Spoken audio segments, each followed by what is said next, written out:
de longues jambes surtout zano lelo eza par rapport à makambo de fao wana mona ki tozaki na biso nyonso ensemble to même ndenge déroulé na ye bana part na ozwa ki ndenge nini to dit ken lolenge batindika ki e ça qui moi propreté to ebité na part na de longues jambes sokolo bani parce que ça peut confrère na yo. Bon, Koloba déjà dans le département de Tiaki confrère, c'est pas bien parce que tant aux autres indiquent déjà chroniqueur, ils ont le ozo dénigrer métier naïe.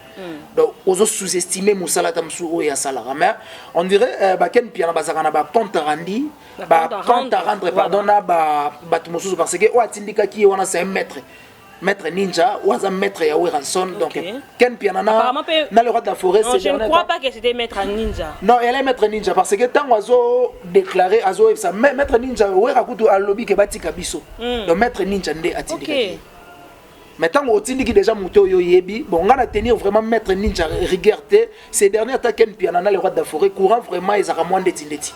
Ba Ken Piana peut-être ba sala makambo o tamsusu et salaka ba le roi de la forêt bien té par rapport à ba métier na bangos na sens wana tamsusu ki apusani ke atsa micro bon ngape na part nanga na mona ki yango ezalaki nango vraiment important te ko kende ko tsa micro ti kuna place ba bavandi po ndenge bavandela ki wana yo kangama même yo moko journaliste okozanga place ya hôtel ma po tango ezuza ko mate mais Ken Piana ngaka sala ngo la que ça bat tout que bon moi j'ai plus aimé ou bien plus na moi je pense que ba vena biso ba Ken Piana balinga ba sala makambu ba la que biso ke bango nde makambu or que tango zo sala eloko moko boye ce qui eloko wana est percuté et diminué voilà maintenant résultat nango ezaki est diminué yo bazo tindika yo ba dénigrer musala na yo ba sous-estimer yango tango peut toyer na ye papa chéri pour asa na interview biso tout aller liboso na tozo zela papa chéri a kita poto tsa micro mais il y a linga qui on dirait aller kaka dépasser ozomona ba mettre ba tindiki lisusu zonga na nuboye sala boye donc ezaka ko wela les premiers ça veut dire que ceux qui n'ont pas bengi ote ko après ça on va présenter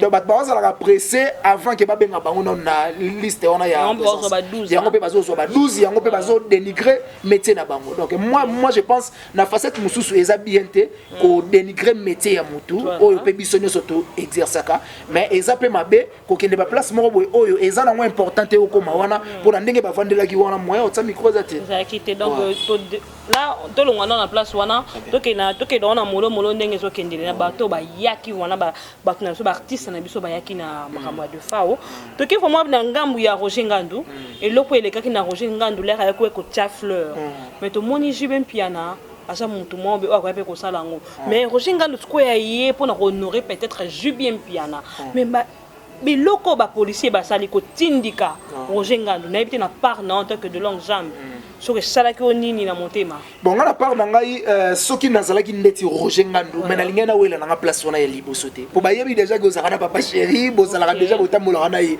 mais ko zala ka liboso simba flair ba luka ba donc caméra bon naza sûr que à ça là on a bouli ya visibilité que ba mona que Roger pas zala ki ba yaki na jibe mais zala ki nango penza important te ko zala nde moto gashi nde ba ndeko na biso ya ba shosho ba lobaka donc ça veut dire qui azala liboso pour caméra ezoye moi trop ba mona ke yenda azala ki na délégation OK atako tout le monde yote na misu boye to yebi déjà que Roger Ngandu atambola na papa chéri na sege mignon vous comprendre mais acte on ba sala ki on eza bien te ko tindika muto boye bi pona ndimite ke ba soda wana ba yebi Roger Ngandu te ba yebi ba tala ki na ba TV ba yebi ça veut dire ba sala ki yango na 4 tamsu o ya luka ki azala tamsu le premier nde ebimisier et dénigrer bon pour tindikelo ba tindikela ki wana nanga imona bangaki so il y a que moi na mobilité boko buka na pe vous comprenez pour mille na tindiki on a force net kana ke mais ti asala ki wana garder bon pour ka azamo na mobali mais ezaki non vraiment important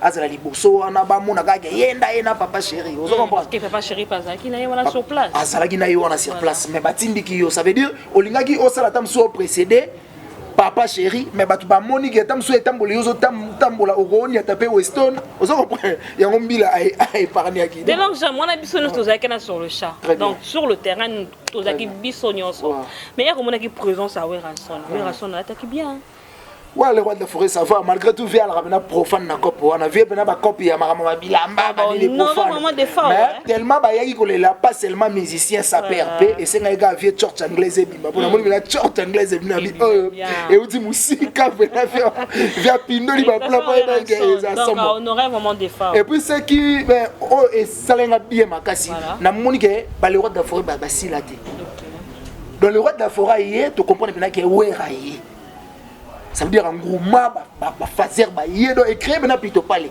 bongo ndé la bien pour partir ces musiciens belé ba qui on ba le cas inaperçu ça veut dire yé boy on dirait ou pas inaperçu donc inaperçu dans le sens que yé on dirait donc amelami bon net bina filé tango avena qui on do inaperçu ah bon amelama makasi qu'est-ce qui prouve que ba filma qui était pour ba caméra mingi elanda mutu o batu bazana simana ebele parce que yo soko zo le gaga yo moko ndieka frère partout ça yene matanga do o leki no kaka vous comprenez la monnaie sont arrivé à faire rigoler il a percé les sous mais les gens disent que bah chez notre babi que non on est qui terrain à faire rigoler la lingua là je crois mais il y a qualité à salir ba mouvement comme il bon on dirait et dépendant il peut na solo li on dirait ces derniers temps à soli bien té pour inaperçu à degré mo yango nazo regretter makasi ko kende avait na Vasco Mabiala pour Vasco Mabiala tango azalaki na bureau ozomona ke faire rigoler kabaka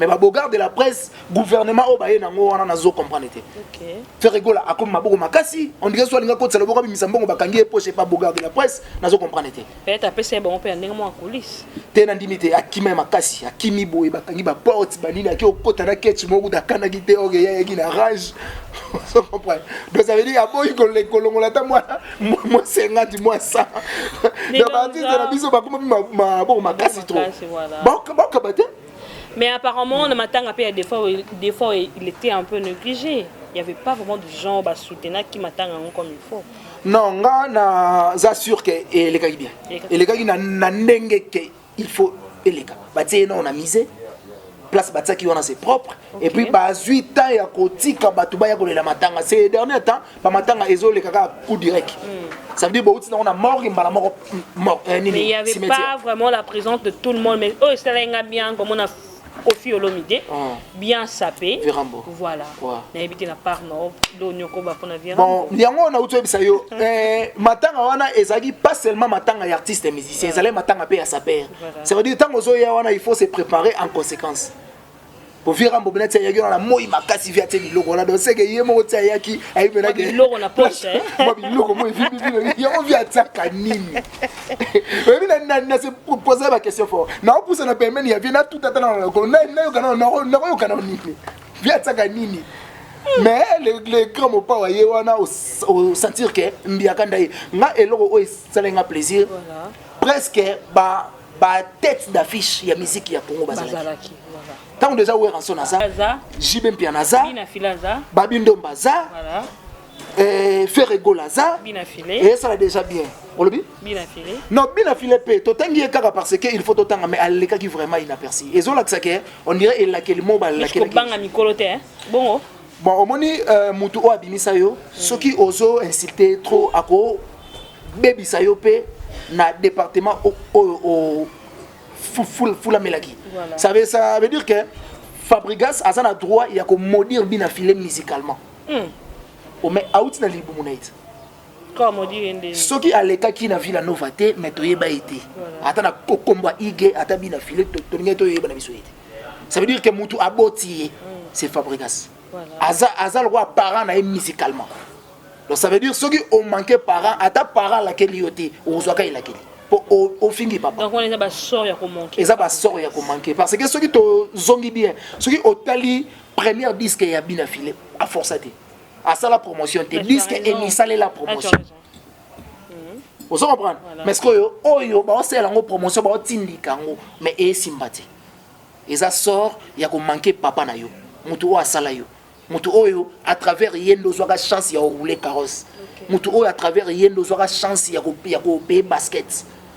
Ce qui était tamsou motika na bakise sukuna vie na yo leki tamsou pe pétrole tamsou pe mon averni mais après ça opportunité o ya pembe na ya pesa o makam na lelo ndenge o agissa ndenge o agissa et ça ba raison o yo moko o yebi il fallait que ça la bongo mais il fallait que o sala ngo na manière mususu voilà ko sala ngo na manière que ba musicien ba kimi yo po matina fenêtre o kima et ça déjà ba insulte moko boy voilà donc au ce qui mutu o azana pasi manque à respect donc ça veut dire ataye moko maestro à laquelle yo tenzambe na likolo talaki ah tipo un grand makasi c'est à travers moi mobali ondeli ya komi boy mais pourquoi quoi agir dans la façon sort on les a pour ingratitude et ça va sort voilà un grand merci mon boss Junior Diazo un homme bien un homme très intelligent pourquoi pas Janvier Ouatta moi na ba maman il y a bamba comme la première dame de la presse de longues jambes on toujours kende déjà sur percer déjà de longues jambes tu te zana au fond a posé vraiment question de longues jambes qu'est-ce qui ne va pas entre Djoubek et Maniké les jeunes?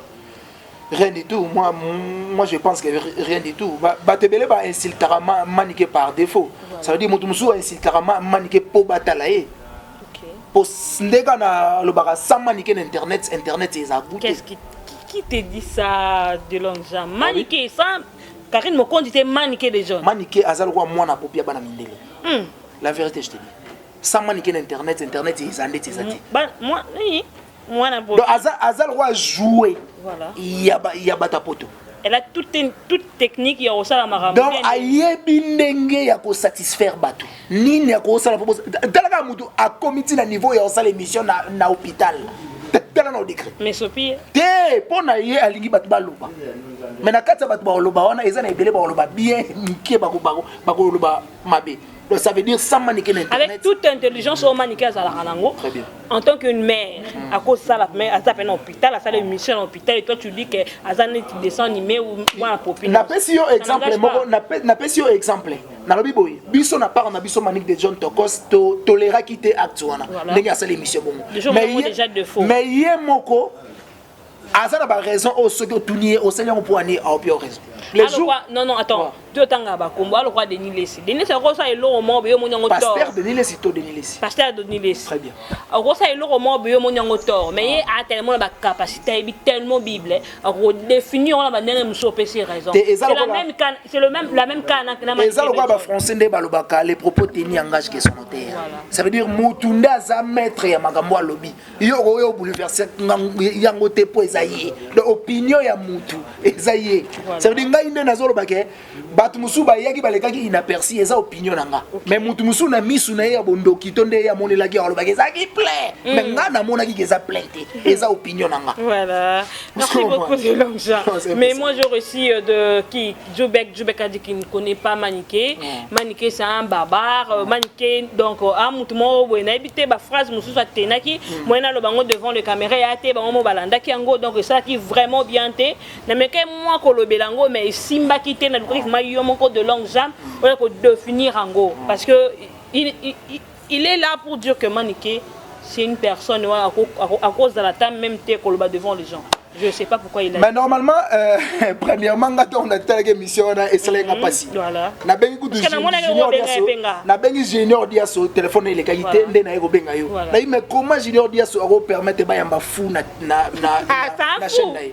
Mais a outi cette pp. Ah bon batanyo so bungaki yo abela ki mututi non abandeka ko vanda po azongela Karine Moko je t'apprends que abela ki mutu. Ah bon nga naza mwana kitambo to bota mini na kitambo to yeba ne basage ça veut dire tango abandeko na internet c'était nga na bandeko kendo tali na palais mutasa la lettre abela mutu te ezake atanga trop na bondoki o yakanisaka nde parce qu'il a dit spirituellement pas ça kasi bondoki atanga trop na kindoki ça veut dire olali bo voyage astral OK campus na bondoki parce que abeli libo abela ki mutu nga nazo kendo tala ke na palais. Ah bon parce que ngai e kamusinga comment Sarah Bolingo une belle fille comme ça ayami bena fou na plateau ça veut dire azolo ba makambo yazo maîtriser te.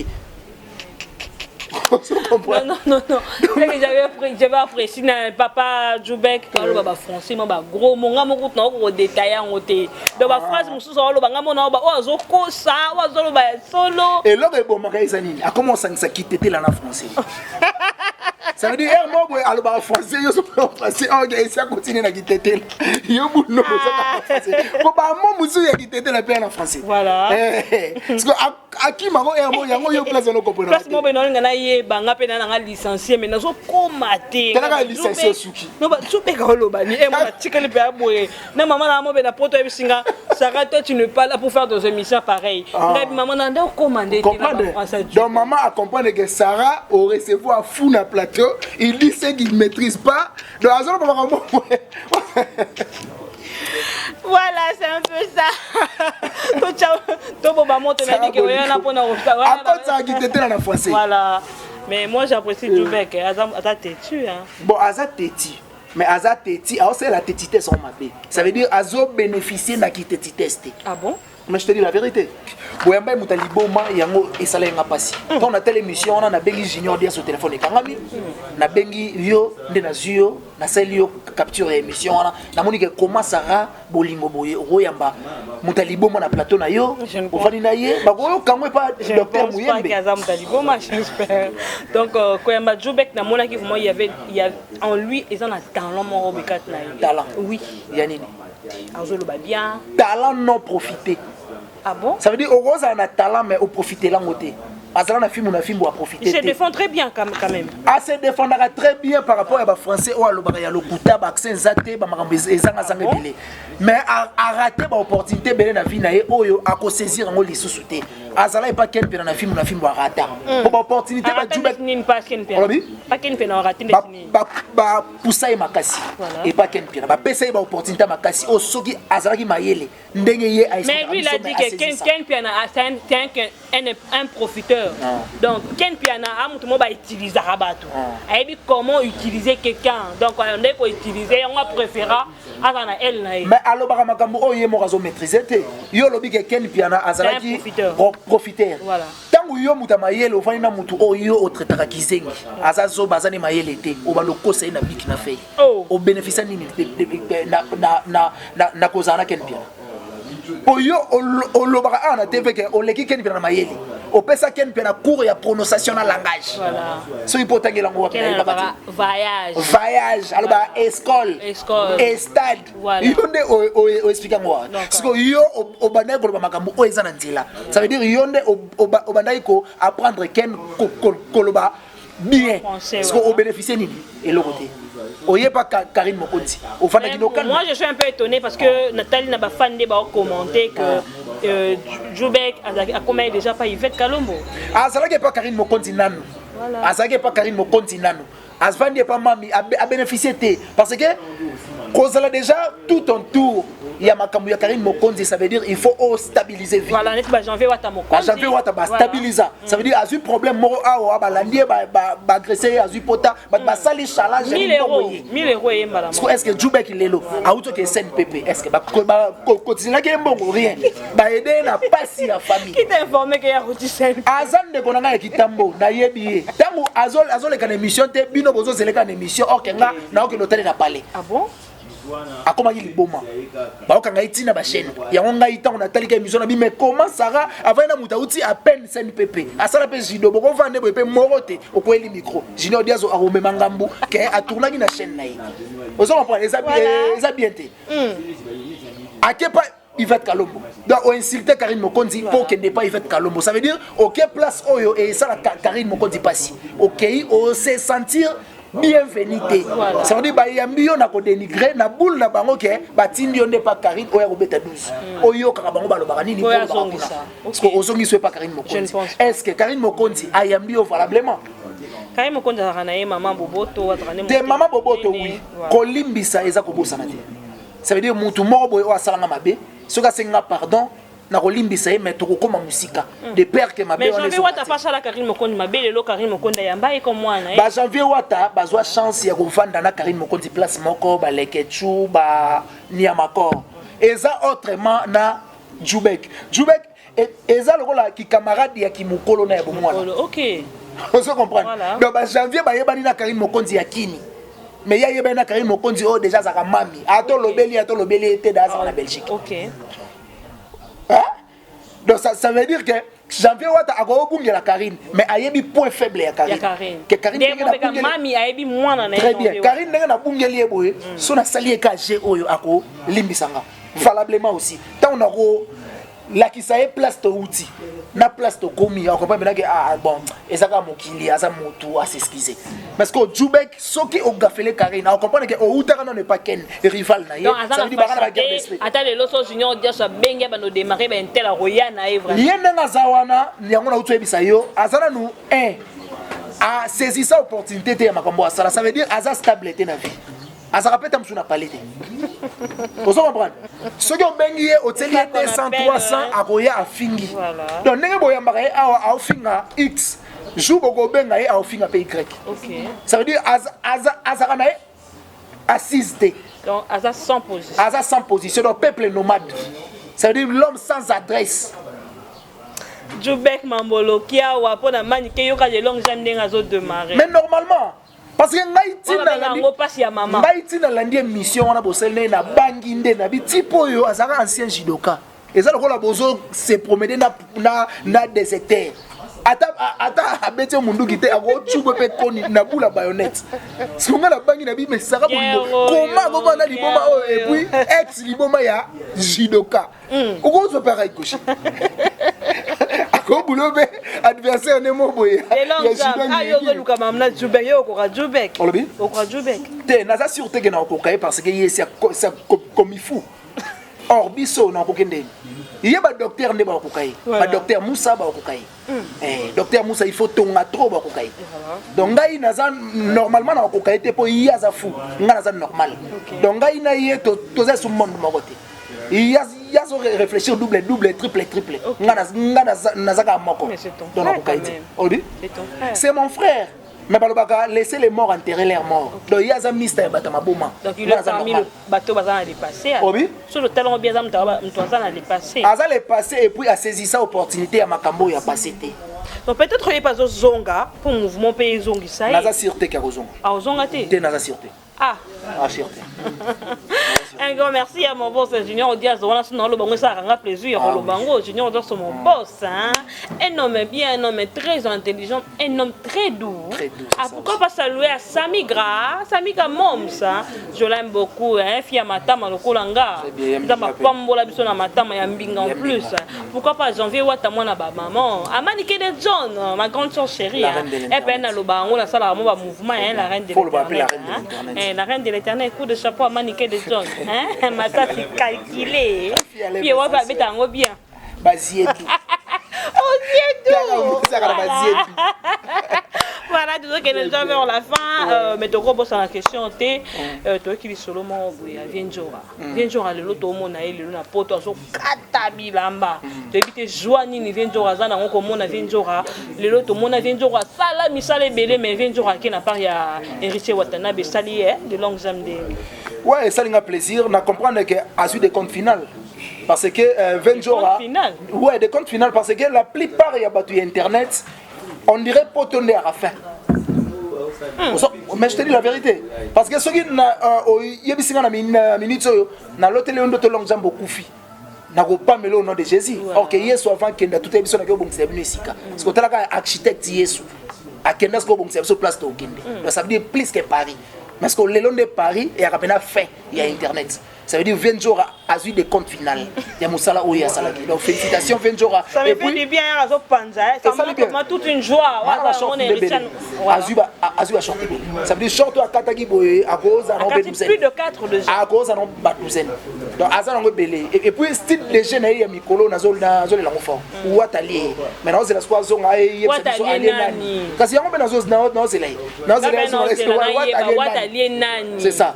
Donc Venjora félicitations. Félicitations à des comptes finales aux yeux de Moussala Nayo parce que Balubaka chaque travail mérite salaire. Voilà. Donc salaire il y a Moussala Nayo. Comme on dit celui qui mange à l'hôtel et travaille à l'hôtel. Parce qu'il y a le temps Venjora sali dur mais avec Héritier Watanabe. 25 ans. Je sais pas un mot à dire par rapport à Héritier Watanabe. Héritier Watanabe félicitations. Félicitations en tout cas na acte au sali oyo ba mikolo ebele ba ko sala ngote. Mais to ko tenir rigueur pe na mikolo te. Ba mikolo wana so tuni bango ba ko za na ba raison o ba ko pesa o esenga ikenjora ba me potote. Ça veut dire ba ko za na raison te to ba argument o ba ko pesa. Le Héritier Watanabe a sali yango au moment opportun. Ça veut dire opportunité pesami nde akei. Mais ngabe na ko loba plus mingi ke yango chaque chose a son temps. Ça veut dire na mokili faut to zela ande temps. Et linga ika te kenjora ke de liboso poto liboso ya batu nyoso non. Fala ipe akende sima ba Karim Mokonzi, sima ba Jina PMF, sima pe ba Ken Piana, ba janvier ba ok sima na ye, biso pe to keli pour ça ba janvier donc vice versa. Voilà. Donc et ça lui bien Venjora na miki en tout cas plaisir ba. Voilà plaisir. J'avais zélé dans le bagage pas ok liboso. Mwana mami. Je l'aime beaucoup, j'en vais wata mokonzi. Ye vraiment na zara na soka nyingi singa kana ta ya kana tongo. Et na bo ye penda bomba nyonso. Moi malamu. Vraiment donc comme j'ai presque vers la fin mais loko vraiment faut répondre parce que ngana yebi que yo ana uzana soki oza manikaza. Qui est toni ni manikaza qui là? Venjora parce que ngana yebi que Venjora za tata ya moi ne prince babi. Ako esanga maladie donc ba traitant gata la buta. Qui est ngwana beli ba donc c'est ba mai. Même pas rien à voir. Atangi na moment be maladie wana nanu abela ngote. Sauf maladie mon so pe stomac so pe ni. Nanu ayoka ngote. Mone ezo dévoiler ba secret. Donc dévoiler ba secret. Non même pas. Batu ba zobo sanate parce que ba image auto salaka éthique la kaita la maka. Ba auto sala réconciliation na mobile na Venjora. Ba se réconcilier ba comprendre que muninga wasaki na mabe wasaki na nini ba yokani famille songi normalement omoni donc na ndimite que manike à cause na arrière pensée ya kosala Venjora et puis Venjora a sali trop plus que na carrière na plus que manike ça veut dire azana droit à mériter manike na za sûreté que et si a sali 10 ans d'internet. Mais Venjora a 25 ans déjà de carrière. Donc ça veut dire à mériter au Azuana. Et puis plaisir n'a plus ses amis parce que Venjora a poto grâce à Prince Babia. Plaisir n'a plus son gars. Non, zoka manika zoka passe avec Prince Babia qui est de Liboso mais Venjora qui. Donc on va baby c'est la Prince Babia place on est à Prince Babia. Bien on a tozolo baké Prince Babia ndé a sali que manika kende. Et nani qui sinjora a kende poto. Manika et logo a révélé déjà kala. Qui sinjora muta omemaka on a poto eza Prince Babia et lelo Prince Babia ça veut dire azu de compte final il y a mwana na ye. Ah bon ba uta copia ba artiste musicien ya la team Wata Bakar ba pesa ki mingi ba ancien ça veut dire Prince Babia soki azalaki pe na team Wata soki alinga zwa pour en faire partir na ancienneté ya team Wata vous comprenez ndenge ba artiste ba ki Espagne boy soki Prince Babia azalaki meaki parce que savoir faire ezali azape ancien.